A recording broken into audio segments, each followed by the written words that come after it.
Hi guys, welcome back to my channel. ఈరోజు కోడిగుడ్లు ఎండి చేప ములక్కడ పులుసు పెట్టాను. చాలా బాగుంది కర్రీ. మన పెద్దోళ్ళు ఈ కర్రీస్, ఈ కాంబినేషన్స్ ఎలా కనిపెట్టారో కానీ టేస్ట్లు మనం వండుకొని ఆ టేస్ట్ అయితే ఆస్వాదిస్తున్నాం. ఇప్పుడు చాలా బాగుంటుంది కదా ఈ కర్రీ. మీలో ఎంతమందికి ఇష్టమో కామెంట్ చేయండి. మా ఇంట్లో అయితే అందరికీ ఇష్టమే ఈ కర్రీ. ఈ కర్రీ చేయడం రాని వాళ్ళ కోసం నేను ఈ వీడియో పెడుతున్నాను. ఈ వీడియో చూసి ఈ కర్రీని ట్రై చేయండి. చాలా టేస్ట్గా ఉంటుంది. ఎగ్స్ బాగా వేయించుకొని తీసేసి పక్కన పెట్టుకోవాలి. అదే ఆయిల్లో క్లీన్ చేసుకున్న ఎండి చేపలు వేసుకొని బాగా వేయించుకోవాలి.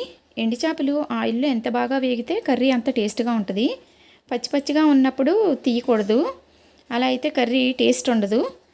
బాగా వేయించుకొని తీసేసుకొని పక్కన పెట్టుకోవాలి. ఆనియన్ పీసెస్, పచ్చిమిర్చి పీసెస్, టమాటా పీసెస్ 3 కలిపి వేసేసుకోవచ్చు. సింగిల్గా వేసి ఏమీ వేయించుకోక్కర్లేదు. ఇలా 3 వేసేసుకొని గళ్ళ ఉప్పును వేసుకొని ఈ ఆనియన్స్ అయితే పచ్చివాసన పోయేంత వరకు బాగా వేయించుకోవాలి. నెక్స్ట్ ములక్కాడ ముక్కలు వేసేసుకొని బాగా మగ్గబెట్టుకోవాలి.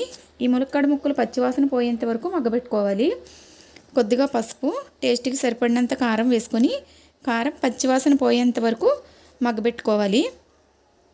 ఇలా కారం పచ్చివాసన పోయేంత వరకు మగ్గబెట్టుకుంటే కర్రీ టేస్ట్గా ఉంటుంది. ఈ ములక్కడ ముక్కలు మగ్గిన తర్వాత వేయించుకున్న ఎండి చేపలు, ఎగ్స్ వేసుకొని కాసేపు మగ్గబెట్టుకోవాలి. ఇలా మగ్గిన దాంట్లో మనం తీసి పెట్టుకున్న చింతపండు పులుపునైతే వేసుకుని బాగా ఉడకపెట్టుకోవాలి. ఈ చింతపండు పులుపు వేసిన తర్వాత పొయ్యి సిమ్లో పెట్టి బాగా ఉడకపెట్టుకోవాలి. హై ఫ్లేమ్లో పెట్టి ఉడకపెడితే కర్రీ టేస్ట్గా ఉండదు. పొయ్యి సిమ్లో పెట్టుకొని కర్రీ ఉడకబెట్టుకుంటే టేస్ట్గా ఉంటుంది. ఇలా ఉడికేటప్పుడు కొంచెం కరివేపాకు వేసుకుంటే ఆ కర్రీ అరోమా చాలా బాగుంటుంది. చూడండి, చూడడానికి ఇప్పుడే టెంప్టింగ్గా ఉంది కదా. మీకు నోరూరుతుందా? అయితే మీరు ట్రై చేసి చూడండి. ఇలాగా చాలా బాగుంటుంది. కడుపు నిండా అయితే అన్నం తింటాము. కర్రీ చూడడానికి ఇప్పుడే టెంప్టింగ్గా ఉంది కదా. మీరు ట్రై చేసి చూడండి. వావ్ అనక తప్పదు. ఇలా బాగా ఉడికిన తర్వాత కొత్తిమీరతో గార్నిష్ చేసుకుంటే కర్రీ అయితే రెడీ అయిపోయినట్లే. ఈ కర్రీ వేడివేడి రైస్లో వేసుకొని తింటే చాలా బాగుంటుంది. నేనైతే ట్రై చేస్తున్నాను. ఇప్పుడు మీకు టేస్ట్ చెప్తాను ఎలా ఉందో. మీరు ప్రిపేర్ చేసుకోండి. చూడడానికి చాలా టెంప్టింగ్గా ఉంది కదా కర్రీ.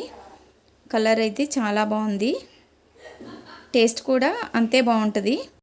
వేడివేడి రైస్, వేడివేడి కర్రీ చాలా టేస్ట్గా ఉంది. కర్రీ అయితే ట్రై చేయండి.